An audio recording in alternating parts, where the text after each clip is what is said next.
DB আমাকে হুদাই 32টা দিন ভিতরে রাখে নাই, আজকে বাপ্পুলা একসাথেই ভিতরে। আল্লাহ দিন শেষে সবাইকে নিজের জায়গায় দেখিয়ে দেয়। এই কথাগুলো লিখে নিজের ফেসবুক প্রোফাইলে একটি পোস্ট করেন জনপ্রিয় কন্টেন্ট ক্রিয়েটর প্রত্যয় হিরণ। এবং তিনি আরো বলেন, গেল 24শে আগস্ট রোববার রাতে বরিশালে বিশেষ অভিযানে তাকে গ্রেফতার করে পুলিশ। মামলাটি কোনো সাধারণ মামলা নয়, এটি জুলাই মাসের ভয়াবহ গণহত্যার মামলা। এখন আর কোনো হাউন আঙ্কেল নেই যে সে খুব সহজেই জামিন পেয়ে যাবে।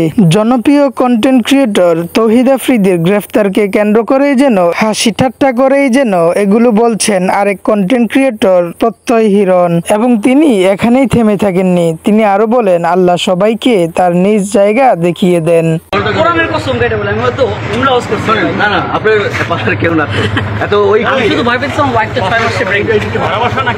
আপনারা খেয়াল করলে দেখবেন আজ থেকে প্রায় 2 বছর আগে প্রত্যয় হিরণকে একটি জুয়ার প্ল্যাটফর্মে অ্যাড দেওয়ার জন্য তাকে গ্রেফতার করা হয়। সেখানেই নাকি তৌহিদ আফ্রিদির হাত ছিল, হয়তোবা সেই ক্ষোভ থেকেই তিনি এই কথাগুলো বলছেন। তবে গাইস, সবশেষে একটি কথাই বলবো, যার কর্ম যতটাই ভালো তার কর্মের ফল ততটাই মিষ্টি, এবং যে যতটুকু করবে ততটুকুই পাবে। তবে গাইস, আজকে ভিডিওটি এই পর্যন্তই। প্রত্যয় হিরণ এবং তৌহিদ আফ্রিদিকে নিয়ে তোমাদের মন্তব্য অবশ্যই কমেন্ট বক্সে জানিয়ে যাবা।